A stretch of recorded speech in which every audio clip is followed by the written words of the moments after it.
I know how to use TEJ and vinyl, so I started on. But it's whatever because I can't use them because they're too expensive, and only clubs have fucking CDJs, and only vinyl enthusiasts and old school cats use vinyl. So let's clear that out of the way. Anyway, we're doing this for fun. This is the fun portion of it, which could lead to gigs if this ends. So first things first, get a good laptop. I mean, I have a mid-range laptop, cost me like 600, but I got it like 4 years ago. Get a sound card, get your controller and your microphone, one audio headphones, as I said in my last video, from Amazon, $35. Then you want to get, of course, backdrop, speaker, RGB lights, stuff like that. Yeah. So then you get all the formalities out of the way. You got your OBS going. Then you got to try and figure out how do I DJ? How do I mix and stuff like that? So this is what I use: Tractor Pro S3. Now, a little background about me is I have DJed all throughout the U.S. in all the major capitals, and I was a big DJ in the southeastern side before, things started to die down for a bit. But, I did play main stage, had plenty of flyers, all kind of stuff, multiple releases on other record labels, blah de blah, look at my thing, look at it swang, yada yada yada. I don't like bragging or talking about myself. I'm sorry.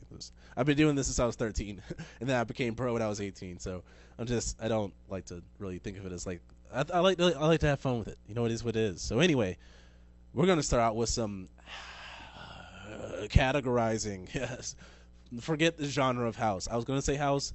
Categorizing first. Figure out what kind of DJ do you want to be. I'm an open format DJ, so I play whatever, whenever. I switch it up at the drop of a dime.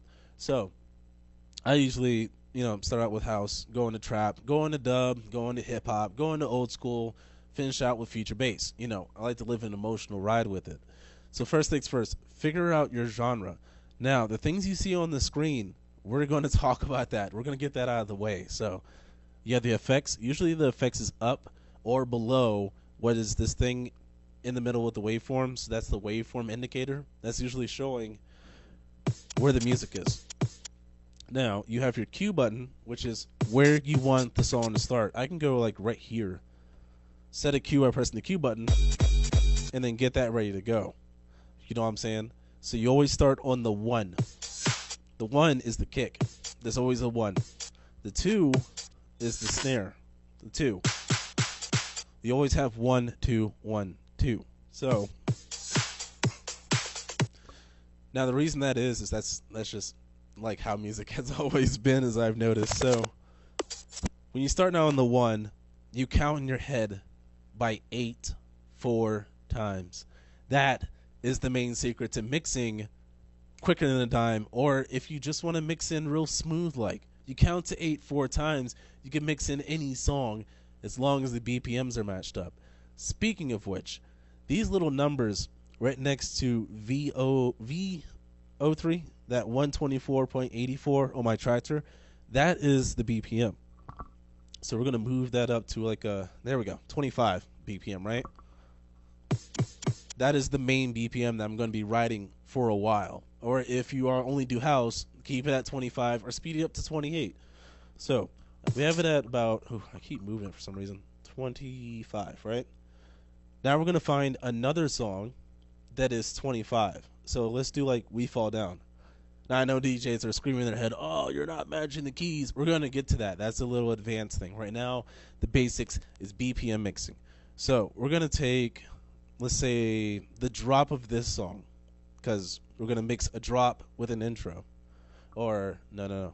A drop with a drop. We're going to do a double dropping, yeah. So we're going to go to...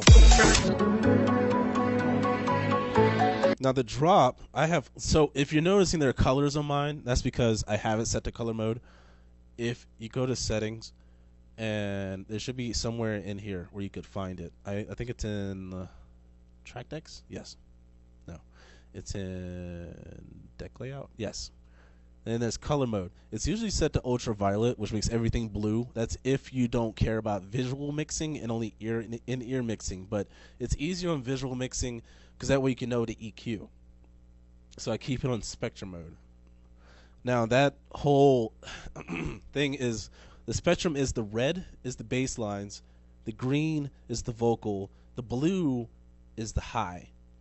That's pretty much it. The yellow the yellow is a mix of like a little bit of bass but mostly vocal, or purple is a mix of highs and bass. You learn these things as you start to see how you are mixing the track. So we're gonna go to the drop of this song, which will be, let's see. So you have intro, bridge, breakdown, bridge, build up, vocal, and drop. Usually how it goes. So we're gonna take the drop of this track and we're gonna mix it with the drop of the other. Now, what you do is the track that you're playing usually is either left or right. That's track 1. Okay? So track 1, you leave the low, mid, and high EQs high. Like, in the middle. Pretty much neutral. But you can EQ it how you want, but you don't mess with the bass part. This is vital, because I'm going to get to that. So, the next track is track 2, which is the song on the right-hand side. This is the track that you're mixing in. So, you could do the vocals if you use your headphones and figure out where you want it to be, which most likely it's right there. And you can mix the vocals in and then bring it in to the drop. So we're just going to do a quick double drop. This is usual DJ 101 stuff where you just mix 2 drops together and then it sounds pretty cool. If it's, in key. Somehow I got these in key, 4M, 5M. That's not too far off. Those little numbers, the blue 4M and the teal 5M is the key of the song, which is the pitch of it or whatever. Anyway, so since I have these two, after I start this drop, I make sure the low on track 2 is all the way down. So after the drop, you count to 8 4 times. And make sure that your crossfader, this thing at the bottom, is on the song that you're playing, not in the middle. Because then everyone can hear what you're doing instead of queuing up the song for the drop. So here we go.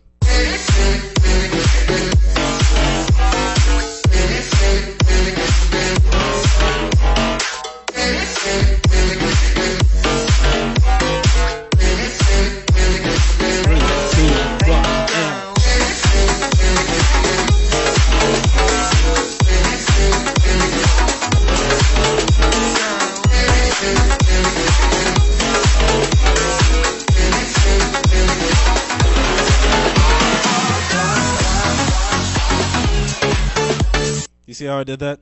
Count to 8 4 times. Change the low on either one. So since the drop ended on that one, I turn this to neutral, as you see on the screen, and turn this down. Then you slowly move the crossfader to the new song, repeat the process, and you're doing a mix. Those are the basics. Now mind you, like I said, with house music and some other songs, majority of the time you focus on the key. But if the key is all over the place, I'm looking at you dubstep, I'm looking at you freaking future bass, stuff like that. Then, you always mix the drop with a drop. What I mean is, for all those like dub heads that are out there, they're into like just mixing crazy songs together. Like, you have to listen to your songs that you have. You have to know when you're downloading a song, because this is the main problem I found with DJs. When you're mass downloading a bunch of songs and you don't, after you analyze them, don't listen to them, you're just like, yeah, it's got a bunch of songs, I'm just going to mix them together, you know what I'm saying, see how it goes. No, that's not how you do it. You have to know what you're mixing before you mix it in. For example, if you're mixing in, let's say saxo, and then mix that in with something like lasers up, like, what? Well, I'll show you what I mean.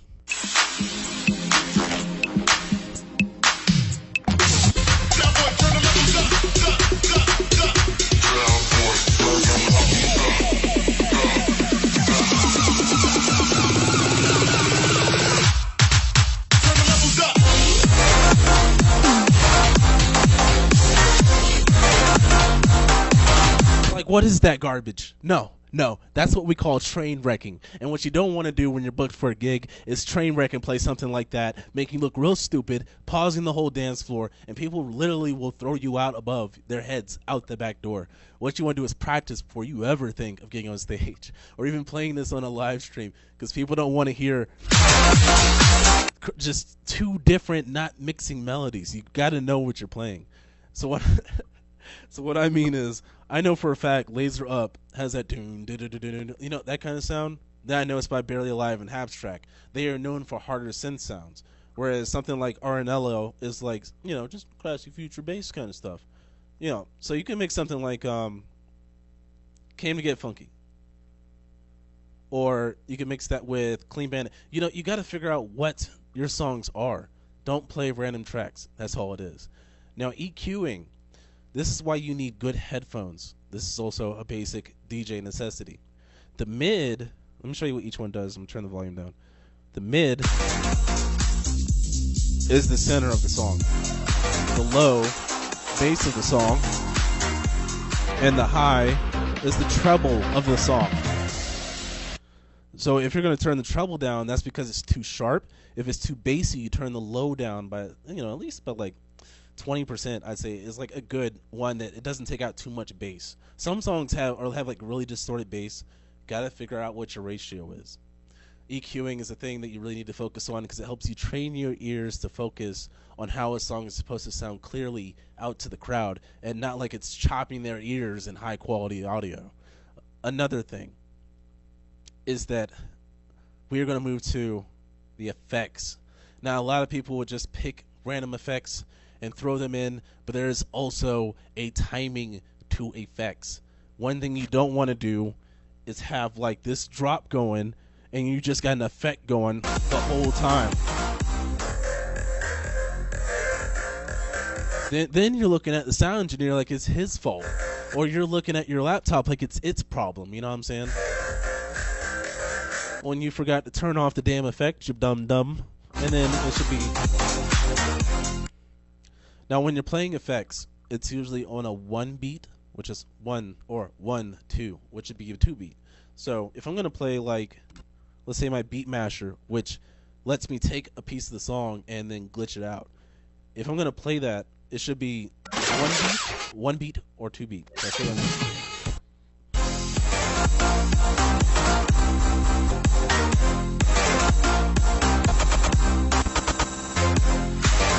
You see what I'm saying? It's like 1 or 1, 2. Like 1 is when I click it, click off. Or for 2 beat, it'd be. You see what I'm saying? 1 or 2 bar beat. No more than that, unless it's a breakdown. Now, breakdowns are different because you have to know your effects and what they do. So I know for a fact my reverb and my wormhole are good for breakdowns because reverb is where it takes the sound and it spreads it out. So I'll show you what I mean.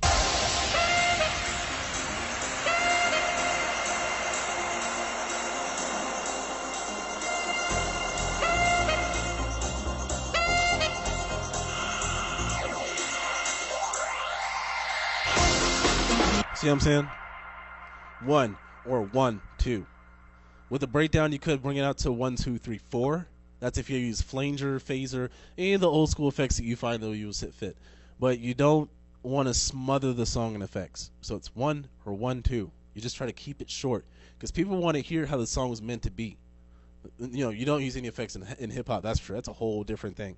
But yes, those are pretty much those. Now, when it comes to blending, let's say you have the vocals from one track and then the instrumental from another track, and you want them both to be good.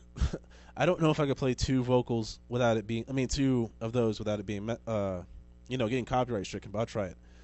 We're going to do Bun Up the Dance, right? And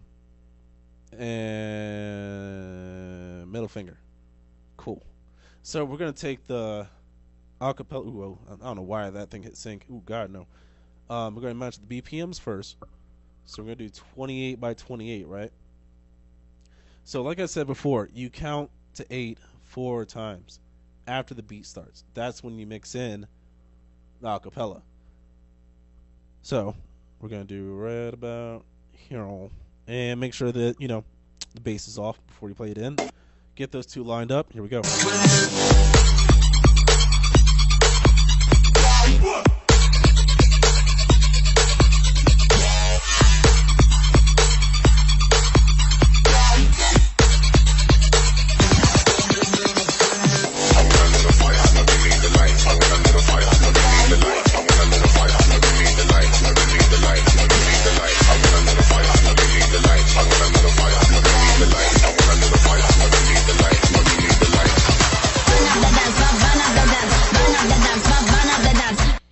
see what I'm saying? Not mixing a vocal over a beat.